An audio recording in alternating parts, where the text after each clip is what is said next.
नमस्कार दोस्तों, स्वागत है आपका सोनू कुमार क्लासेज में। दोस्तों, आज के वीडियो में मैं आप लोगों को बताने वाला हूं बीपीएससी के द्वारा जो नई वैकेंसी आई है तो उसी के बारे में बताने वाला हूं। दोस्तों, वीडियो को शुरू करने से पहले आप लोगों से एक बात कहना चाहूँगा कि अगर अभी तक आपने इस चैनल को सब्सक्राइब नहीं किया है तो इस चैनल को सब्सक्राइब जरूर कर लें ताकि इस चैनल से रिलेटेड इम्पोर्टेंट नोटिफिकेशन आप लोगों को मिलता रहे। तो दोस्तों, वीडियो को शुरू करते हैं।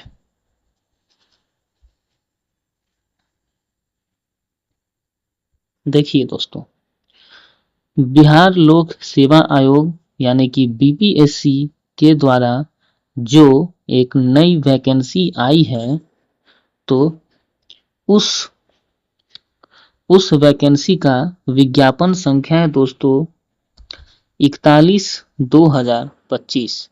ठीक है, 41/2025। ठीक है, और देखिए दोस्तों, ये जो वैकेंसी है तो उस पद का नाम है दोस्तों मोटरयान निरीक्षक। ठीक है, मोटरयान निरीक्षक। ठीक है, तो इसी पद के लिए दोस्तों वैकेंसी आई है। ठीक है दोस्तों, और यह किस विभाग के लिए है तो परिवहन विभाग के लिए। ठीक है दोस्तों, परिवहन विभाग के लिए ये वैकेंसी आई है दोस्तों। चलिए, और एक चीज देखिए दोस्तों, यानी इसमें कुल पदों की संख्या है दोस्तों 28। ठीक है, यानी 28 पदों के लिए दोस्तों वैकेंसी यह आई है। चलिए देखिए क्या है इसमें। विज्ञापन संख्या 41/2025 परिवहन विभाग बिहार के अंतर्गत मोटरयान निरीक्षक के कुल 28 रिक्त पदों पर सुयोग्य भारतीय उम्मीदवारों से ऑनलाइन आवेदन आमंत्रित किए जाते हैं। ठीक है दोस्तों, चलिए आगे देखते हैं हम लोग। दोस्तों, ये 28 पद को दोस्तों कैटेगरी वाइज बांटा गया है। देखिए, जिसमें अनारक्षित के लिए 13 पद है दोस्तों, जिसमें 5 पद महिला के लिए है आरक्षित, है ना। आर्थिक रूप से कमजोर वर्ग के लिए 3 पद है, जिसमें 1 पद महिला के लिए 35% आरक्षण है। अनुसूचित जाति के लिए 5 पद है, जिसमें 2 पद महिला के लिए है। अत्यंत पिछड़ा वर्ग के लिए 3 पद है, जिसमें 1 पद महिला के लिए है। और पिछड़ा वर्ग के लिए दोस्तों 2 पद है। पिछड़े वर्गों की महिलाएं के लिए है दोस्तों 2 पद है। ठीक है, यानी कुल 28 पद है, जिसमें 9 पद महिला के लिए आरक्षित है दोस्तों। ठीक है, चलिए आगे देखते हैं। इसमें स्वतंत्रता सेनानी के पोता पोती नाती नतनी के लिए दोस्तों 2% आरक्षण है, जिसमें 1 पद उन्हीं के लिए आरक्षित है। ठीक है दोस्तों, चलिए अब देखिए दोस्तों, बात करते हैं अब इसमें वेतनमान की। तो सैलरी दोस्तों इसमें लेवल 6 का सैलरी मिलेगा दोस्तों। ठीक है, लेवल 6 का इसमें सैलरी मिलेगा, यानी कि अच्छी सैलरी है। चलिए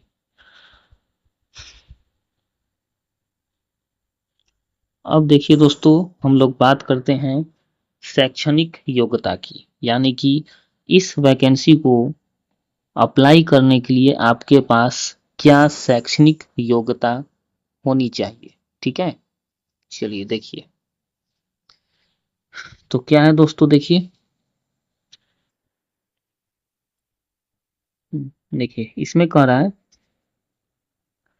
किसी मान्यता प्राप्त बोर्ड से 10वीं कक्षा पास होना चाहिए सबसे पहले। ठीक है, यानी आपको कम से कम जो है सो 10वीं कक्षा पास होना चाहिए। ठीक है, इसके बाद देखिए आगे क्या है केंद्रीय सरकार या राज्य सरकार द्वारा मान्यता प्राप्त किसी संस्थान द्वारा प्रदान किया गया ऑटोमोबाइल इंजीनियरिंग में डिप्लोमा चाहिए, जो कि 3 वर्षीय होना चाहिए। ठीक है दोस्तों, यानी किसी भी केंद्र सरकार या राज्य सरकार से मान्यता प्राप्त आपको ऑटोमोबाइल इंजीनियरिंग में आपको 3 वर्षीय डिप्लोमा आपके पास होना चाहिए। ठीक है, डिप्लोमा डिग्री, या इसके अलावा मतलब या यांत्रिक इंजीनियरिंग में आपके पास 3 वर्षीय डिप्लोमा होना चाहिए यांत्रिक इंजीनियरिंग में। ठीक है, अब देखिए इसके अलावा क्या होना चाहिए। देखिए आपके पास दोस्तों ये गियर वाली मोटरसाइकिल और हल्के मोटरयान चलाने के लिए अधिकृत चालन अनुज्ञप्ति यानी ड्राइविंग लाइसेंस धारण करना, यानी आपके पास जो है दोस्तों ड्राइविंग लाइसेंस होना चाहिए। और किस प्रकार की गाड़ी का, तो जिसमें गियर होता है दोस्तों, बिना गियर वाला नहीं, यानी गियर वाली मोटरसाइकिल का और हल्का मोटरयान। ठीक है, तो उसका जो है आपके पास ड्राइविंग लाइसेंस होना चाहिए। ठीक है, कुछ इसमें नोट है देखिए, लर्निंग ड्राइविंग लाइसेंस नहीं होगा वैलिड।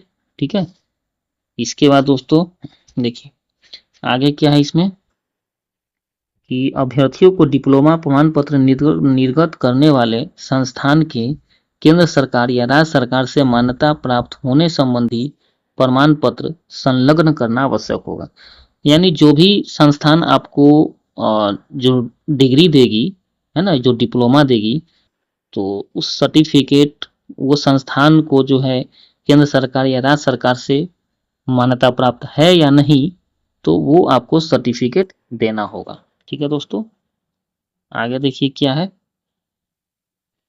देखिए आगे है दोस्तों, ऑटोमोबाइल इंजीनियरिंग में डिप्लोमा या यांत्रिक इंजीनियरिंग में डिप्लोमा विषय के अतिरिक्त संबद्ध यानी कि एलाइड विषय से संबंधित डिग्री या अंक पत्र मान्य नहीं होगा। ठीक है दोस्तों, यानी कहने का मतलब है कि आपको ये जो क्वालिफिकेशन है, आपको ऑटोमोबाइल इंजीनियरिंग में आपके पास डिप्लोमा या यांत्रिक इंजीनियरिंग में डिप्लोमा ही होना चाहिए। इसके अतिरिक्त जो है एलाइड विषय से आपके पास अगर डिग्री रहेगा या अंक पत्र रहेगा तो वो मान्य नहीं होगा। ठीक है, चलिए अब बात कर लेते हैं दोस्तों उम्र सीमा की। तो देखिए 1/8/2025 ये बाउंड्री लाइन है। ठीक है, इसी डेट के आधार पर आपकी उम्र का गणना होगा दोस्तों। तो कम से कम 18 वर्ष होनी चाहिए आपकी एज, है ना, इस तारीख को हो जानी चाहिए। और अधिकतम उम्र देख लेते हैं क्या है। तो अधिकतम उम्र में देखिए अनारक्षित अगर पुरुष है तो 37 वर्ष अधिकतम होना चाहिए, है ना। पिछड़ा वर्ग, अत्यंत पिछड़ा वर्ग, पिछड़े वर्ग की महिला एवं अनारक्षित महिला तो 40 वर्ष, अनुसूचित जाति तथा अनुसूचित जनजाति पुरुष एवं महिला हैं तो उनको अधिकतम 42 वर्ष होनी चाहिए, इससे ज्यादा नहीं होनी चाहिए। ठीक है, चलिए आगे देख लेते हैं हम लोग। देखिए दोस्तों ये पत्रांक 212 जो 23/1/2006 को एक लेटर जारी हुआ था, तो उस लेटर के हिसाब से अगर कोई उम्मीदवार वैसे हैं जो 1/8/2020 से 1/8/2025 तक में अगर ये अधिकतम उम्र सीमा में अगर छूट चाहते हैं तो वो जो है उनको उम्र में छूट मिलेगा। ठीक है, तो ये डेट के पर जो लेटर निकला था अपना वो आप लोग देख लेंगे। ठीक है,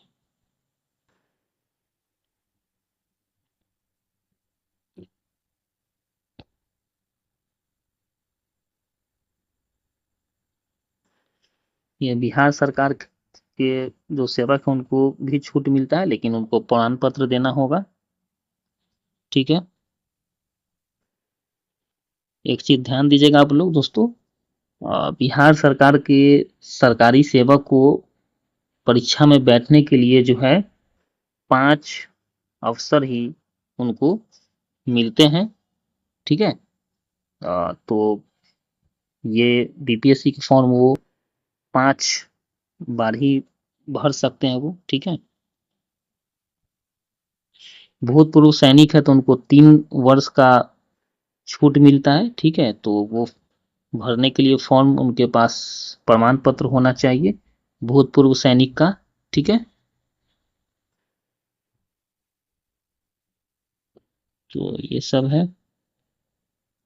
अब दोस्तों बात कर लेते हैं चयन प्रक्रिया का, ठीक है, यानी कैसे सिलेक्शन होगा। तो देखिए दोस्तों, सिलेक्शन जो दोस्तों होगा वो आपका है, देखिए, लिखित परीक्षा एवं साक्षात्कार के आधार पर होगा, ठीक है दोस्तों। लिखित परीक्षा और इंटरव्यू, ठीक है, 2 स्टेप है इसमें, रिटन प्लस इंटरव्यू, है ना, इसके आधार पर दोस्तों सिलेक्शन होगा, ठीक है। चलिए देखिए, लिखित परीक्षा में क्या है, देखिए दोस्तों, लिखित परीक्षा के लिए 3 पत्र यथा प्रथम पत्र सामान्य अध्ययन, द्वितीय पत्र ऑटोमोबाइल अथवा यांत्रिक अभियंत्रण, दोनों में से कोई एक विषय का चयन करना है अभ्यर्थी को, एवं तृतीय पत्र मोटर वाहन नियमावली एवं अधिनियम होगा, ठीक है दोस्तों। यानी कहने का मतलब है दोस्तों कि इसमें 3 पेपर होगा। पहला पेपर सामान्य अध्ययन का होगा, दूसरा पेपर ऑटोमोबाइल या यांत्रिक अभियंत्रण, है ना, ये दोनों में से कोई एक विषय का चयन करना होगा, और तीसरा पेपर है दोस्तों मोटर वाहन नियमावली एवं अधिनियम। तो ये पेपर रहेंगे एग्जाम में, ठीक है। चलिए आगे देखते हैं हम लोग। देखिए क्या है, ये प्रथम पत्र है दोस्तों सामान्य अध्ययन का, जिसमें टोटल ये 100 अंक का होगा दोस्तों। परीक्षा 2 घंटे का होगा, है ना। ऑब्जेक्टिव प्रश्न होगा। देखिए पाठ्यक्रम क्या क्या है इसका, तो अंक गणित, भौतिक शास्त्र, रसायन शास्त्र, वनस्पति शास्त्र, भूगोल, इतिहास, अर्थशास्त्र एवं राजनीति विज्ञान के मैट्रिक स्तर के प्रश्न पूछे जाएंगे, ठीक है।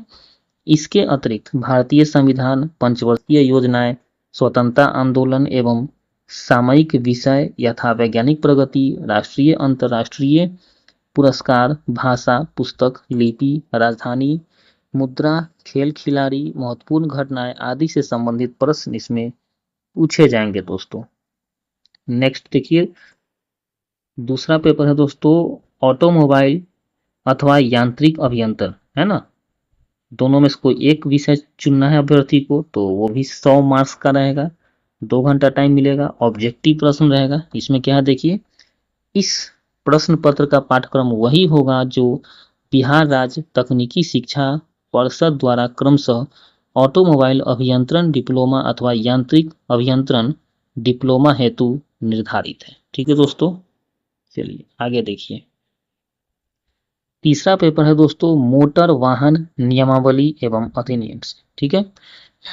ये 100 मार्क्स का होगा, 2 घंटा टाइम होगा। ऑब्जेक्टिव प्रश्न इसमें पूछा जाएगा दोस्तों। देखिए इसका सिलेबस क्या है, तो बिहार मोटर वाहन नियमावली 1992, मोटर वाहन अधिनियम 1988 एवं केंद्रीय वाहन नियमावली 1989। तो इसी से जो है सो क्वेश्चन पूछा जाएगा दोस्तों, ठीक है। देखिए दोस्तों, एक चीज इसमें ध्यान दीजिएगा, इसमें कोई भी निगेटिव मार्किंग नहीं है, ठीक है। देखिए यहाँ गलत उत्तर के लिए कोई अंक नहीं काटा जाएगा, ठीक है। तो ये चीज ध्यान दीजिएगा, इसमें इस परीक्षा में कोई भी निगेटिव मार्किंग नहीं है, ठीक है। चलिए अब देखिए इंटरव्यू के बारे में क्या है। देखिए लिखित परीक्षा के आधार पर साक्षात्कार के लिए अभ्यर्थियों को आमंत्रित किया जाएगा, जिसमें उनके संपूर्ण व्यक्तित्व, विषयों के ज्ञान, सामयिक घटनाओं की जानकारी, रचनात्मक एवं सकारात्मक दोनों की परीक्षा और परिवहन विभाग में कार्य करने की उनकी उपयुक्तता का मूल्यांकन किया जाएगा। इंटरव्यू में दोस्तों यही है उनका नॉलेज का, और परिवहन विभाग में कार्य करने के लिए उनका क्या नॉलेज है ना, यही सब उनको जांचा जाएगा इंटरव्यू मौखिक प्रश्न के द्वारा, ठीक है। एक चीज ध्यान दीजिएगा दोस्तों कि इंटरव्यू में उन्हीं उम्मीदवार को बुलाया जाएगा जो रिटन एग्जाम में जो मिनिमम क्वालिफाई मार्क्स होता है वो उनको लाना होगा। ठीक है, देखिए जैसे कि लिमिट है, अनारक्षित को 40% लाना है, पिछड़ा वर्ग को 36.5% लाना है नंबर, अत्यंत पिछड़ा वर्ग को 34% लाना है, एवं अनुसूचित जाति, अनुसूचित जनजाति एवं महिलाओं के लिए 32% मार्क्स लाना है कम से कम। ठीक है दोस्तों, चलिए आगे देखिए। देखिए साक्षात्कार में मेधा अंकों का विभाजन बिहार परिवहन तकनीकी संवर्ग यानी संशोधन नियमावली 2008 की धारा 3 के अनुसार निम्न प्रकार किया जाएगा। ठीक है, देखिए इस प्रकार से किया जाएगा दोस्तों। देखिए कैसे, तो प्रवेशिका या समकक्ष योग्यता के लिए उनको जो है, जो भी प्राप्तांक का प्रतिशत है तो उसका 10% होगा। जैसे अगर मान के चलिए कि अगर उनको 80% नंबर है तो 80 का 10% यानी कि 8 हो गया, 8 मार्क्स। तो इस प्रकार से जोड़ा जाएगा दोस्तों। आगे देखिए, तकनीकी योग्यता में डिप्लोमा में कुल प्राप्तांक का प्रतिशत अंक को जोड़ा जाएगा। आगे देखिए, अनुभव यानी डिप्लोमा प्राप्त करने के पश्चात फैक्ट्री एक्ट के अंतर्गत निबंधित किसी वृहत वृहत ऑटोमोबाइल अभियंत्रण कर्मशाला जो डीजल एवं पेट्रोल दोनों प्रकार के इंजनों से युक्त हल्के मोटर वाहन, भारी माल वाहक या यात्री वाहनों के मरम्मती कार्य में संलग्न हो में मरम्मती, ओवर होलिंग एवं निरीक्षण का व्यवहारिक कार्य अनुभव है ना। तो ये है, तो इसके लिए दोस्तों क्या है, इसके लिए न्यूनतम अर्हक अवधि के पश्चात प्रत्येक पूर्ण वर्ष पर 3 अंक और अधिकतम 9 अंक, यानी कि उनको 1 साल के लिए 3 अंक मिलेगा और अधिकतम 9 अंक उनको मिलेंगे। ठीक है, आगे देखिए दोस्तों, ऑटोमोबाइल इंजीनियरिंग या पोस्ट डिप्लोमा में विशिष्टता के लिए उनको 6 अंक मिलेंगे और साक्षात्कार के लिए उनको 25 अंक मिलेंगे दोस्तों। देखिए इस प्रकार से क्या दोस्तों, देखिए इस प्रकार अंतिम मेधा सूची कुल पूर्णांक 450 में से अभ्यर्थी को प्राप्त अंकों के योग के आधार पर होगा, है ना। टोटल 450 अंक पर होगा। कैसे कैसे, देखिए लिखित परीक्षा 300 अंक का हो गया। ठीक है, उसके बाद नियमावली की धारा 3 के अनुसार साक्षात्कार में अंकों का विभाजन है ना 125 हो गया, यानी कि मेधांक प्लस 25 अंक साक्षात्कार का हो गया।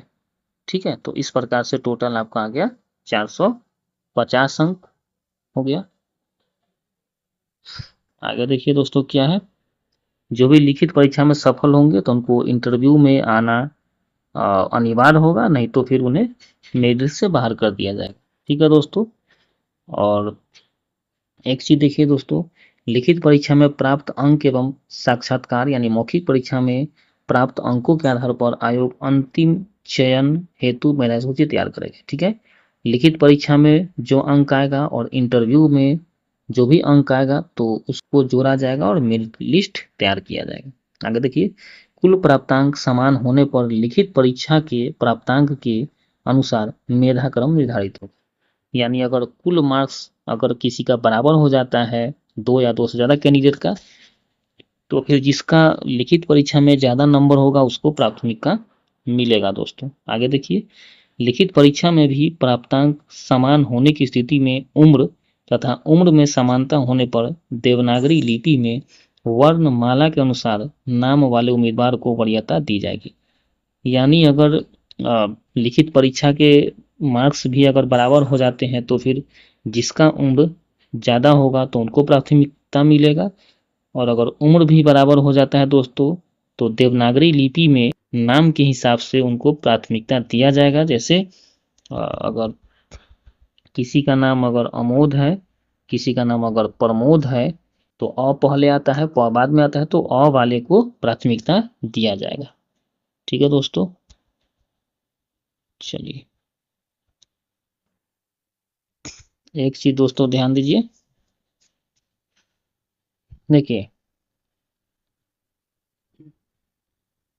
टोटल इसमें फॉर्म अप्लाई होने के बाद, ठीक है, अगर इसमें अभ्यर्थी का संख्या जो है 1:10 से अगर कम रहेगा, है ना, यानी इसका मतलब हुआ कि अगर एक पोस्ट के लिए अगर 10 अभ्यर्थी से कम, ठीक है, एक पोस्ट के लिए अगर 10 अभ्यर्थी से कम जो है अभ्यर्थी अगर अप्लाई किए हैं फॉर्म को, यानी इससे कम रहेगा, यानी 10 के जगह पर मान के चलिए कि 9 हो, 8 हो, ठीक है, तो फिर जो है आपको इसमें रिटेन एग्जाम नहीं होगा दोस्तों, ठीक है, सिर्फ इंटरव्यू होगा, ठीक है, ये चीज ध्यान दीजिएगा, रिटेन एग्जाम नहीं होगा। चलिए, तो जब रिटेन एग्जाम नहीं होगा तो फिर मेरिट कैसे तैयार होगा, तो देखिए इस प्रकार से होगा। प्रवेशिका या समकक्ष योग्यता में आपको प्राप्तांक के प्रतिशत का 10% अंक ये होगा दोस्तों, ठीक है। फिर तकनीकी योग्यता में डिप्लोमा में कुल प्राप्तांक का प्रतिशत अंक होगा दोस्तों।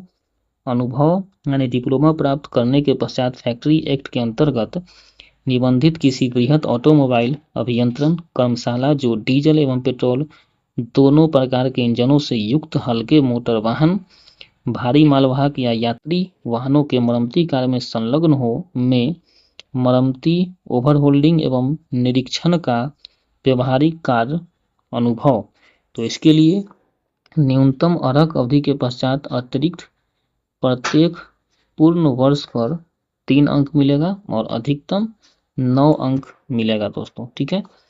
और ऑटोमोबाइल इंजीनियरिंग या पोस्ट डिप्लोमा में विशिष्टता में 6 अंक मिलेंगे और साक्षात्कार में 25 अंक मिलेंगे दोस्तों, ठीक है। तो इस प्रकार से देखिए दोस्तों, तो इस प्रकार से देखिए क्या है कि पार्ट 2 के लिए अंतिम मेधा सूची कुल 150, ठीक है, यानी कुल 150 में से जो है दोस्तों अभ्यर्थी को मेरिट इसमें तैयार होगा दोस्तों, ठीक है। चलिए देखिए दोस्तों, अगर किन्हीं का संस्थान या विश्वविद्यालय से अगर सीजीपीए में है तो उनको प्रतिशत में पहले बदला जाएगा, उसके बाद उनका अंक जुटेगा। एक चीज ध्यान दीजिएगा दोस्तों, आपका कोई भी सर्टिफिकेट जो होगा तो वो आपको 3/7/2025 तक का ही होगा, इसके बाद का आपका सर्टिफिकेट मान्य नहीं होगा, ठीक है, ये चीज है। और देखिए क्या है, अनुभव प्रमाण पत्र नियंत्री प्राधिकारी अथवा नियुक्ति प्राधिकारी द्वारा निर्गत होना चाहिए, ठीक है। आगे देखिए, अनुभव प्रमाण पत्र में अभ्यर्थी का नाम, पता, अनुभव की अवधि एवं वेतन अंकित होना चाहिए, ठीक है, एवं जिस खाता में वेतन भुगतान होता है उसका बैंक स्टेटमेंट संलग्न करना अनिवार्य होगा, ठीक है दोस्तों। आगे देखिए, अभ्यर्थी अपना नियुक्ति पत्र कर्मशाला का जिससे अनुभव प्राप्त किया हो अनिवार्य रूप से संलग्न करेंगे, ये करना होगा।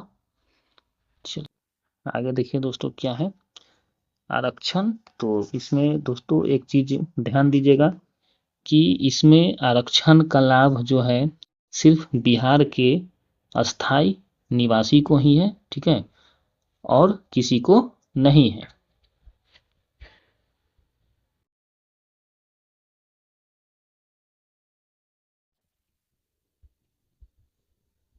चलिए आगे देख लेते हैं दोस्तों, एक चीज ध्यान दीजिएगा दोस्तों, अगर इसमें जो है अगर कोई महिला है अगर वो विवाहित है तो उनको जो है दोस्तों उनका जो भी डॉक्यूमेंट होगा तो वो उनके पिता के नाम से और पिता के पता के नाम से होना चाहिए, ठीक है, उनके पति के नाम से और पति के पता के नाम से नहीं होना चाहिए। यानी कहने का मतलब दोस्तों, अगर कोई विवाहित महिला है तो उनको आरक्षण का लाभ तभी मिलेगा जब उनका मायके बिहार में हो, ठीक है, तभी मिलेगा।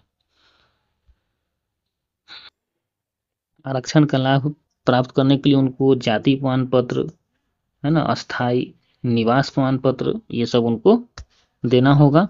अगर कोई पिछड़ा वर्ग के हैं तो उनको जो है क्रीमी लेयर रहित प्रमाण पत्र वो जमा करना होगा, है ना। आर्थिक रूप से कमजोर हैं तो उनको ईडब्ल्यूएस सर्टिफिकेट ये सब उनको देना होगा दोस्तों।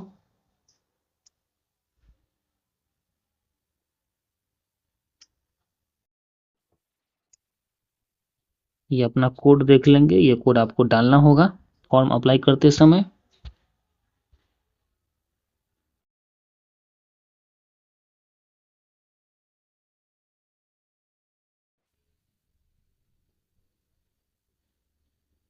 बता दिया है मैंने, ये 3/7/2025 तक का ही कोई भी सर्टिफिकेट मान्य होगा।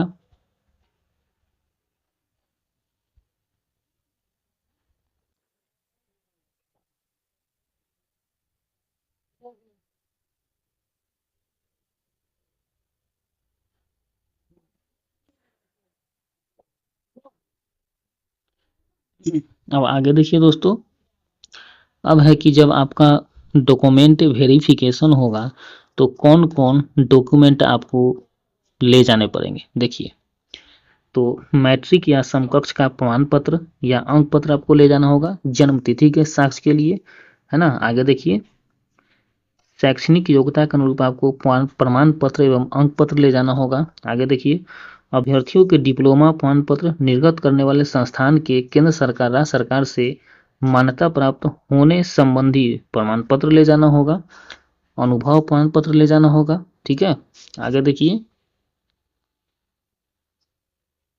अनुभव प्रमाण पत्र नियंत्री पदाधिकारी अथवा नियुक्ति पदाधिकारी द्वारा निर्गत होना चाहिए, ठीक है। अनुभव प्रमाण पत्र में अभ्यर्थी का नाम, पता, अनुभव की अवधि एवं वेतन अंकित होना चाहिए एवं जिस खाता में वेतन भुगतान होता है उसका बैंक स्टेटमेंट संलग्न करना अनिवार्य होगा, ठीक है। आगे देखिए, अभ्यर्थी अपना नियुक्ति पत्र कर्मशाला का जिससे अनुभव प्राप्त किया हो अनिवार्य रूप से संलग्न करेंगे। कर्मशाला जहाँ पे वो काम किए हैं दोस्तों अपना ऑफिस का। आगे देखिए, तकनीकी योग्यता से संबंधित प्रमाण पत्र देना होगा दोस्तों। आगे देखिए, ऑटोमोबाइल इंजीनियरिंग या पोस्ट डिप्लोमा में विशिष्टता का प्रमाण पत्र या अंक पत्र आपको देना होगा, ठीक है। सीजीपीए, ओजीपी या सीपीआई इत्यादि को प्रतिशत में बदलने का फॉर्मूला आपको वो देना होगा प्रमाण। देखिए, और फिर ये ओबीसी है तो क्रीमी लेयर रहित प्रमाण पत्र आपको होना चाहिए, ठीक है। फिर SC ST है तो जाति प्रमाण पत्र और अस्थायी निवास प्रमाण पत्र होना चाहिए, ठीक है। आर्थिक रूप से अगर कमजोर है तो ईडब्ल्यूएस सर्टिफिकेट आपके पास होना चाहिए। बिहार सरकार के सरकारी सेवक को प्रमाण पत्र होना चाहिए।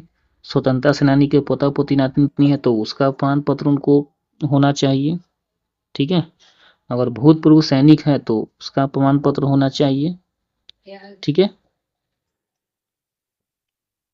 तो अगर बिहार सरकार के सरकारी सेवक है तो उनको नो ऑब्जेक्शन सर्टिफिकेट यानी NOC भी उनको ले जाना होगा, ठीक है। आगे देखिए, पहचान पत्र फोटो युक्त जैसा कि आवेदन में दावा किया हो। आप ऑनलाइन जो फॉर्म भरिएगा जो भी पहचान पत्र दीजिएगा फोटो युक्त वाला तो वो आपको ले जाना होगा।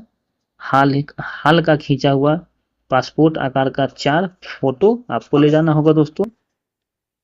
फिर जो भी आप ये फॉर्म अप्लाई करिएगा तो जो प्रिंट आउट आप निकालिएगा उसका हार्ड कॉपी आपको वहां पे ले जाना पड़ेगा दोस्तों, ठीक है।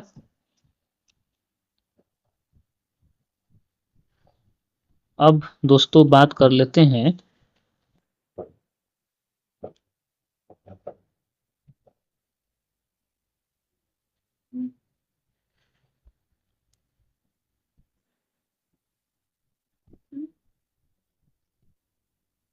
अब दोस्तों हम लोग आगे देखते हैं।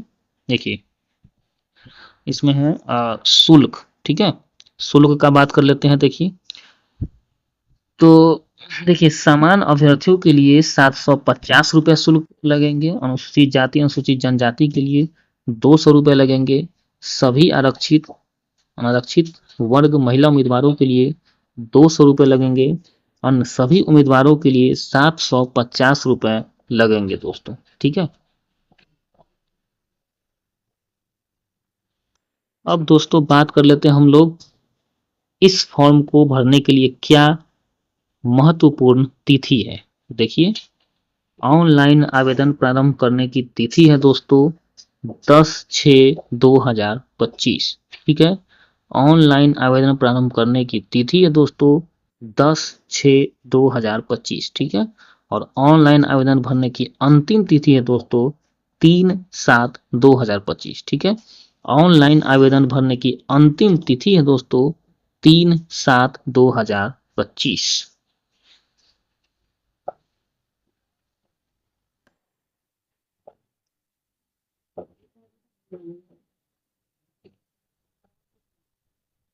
तो दोस्तों, इस तरह से आज के वीडियो में मैंने आप लोगों को बताया डीपीएससी के द्वारा जो एक नई वैकेंसी आई है, और वो है दोस्तों मोटरयान निरीक्षक। ठीक है, मोटरयान निरीक्षक के लिए जो नई वैकेंसी आई है, तो उसी के बारे में मैंने आप लोगों को बताया।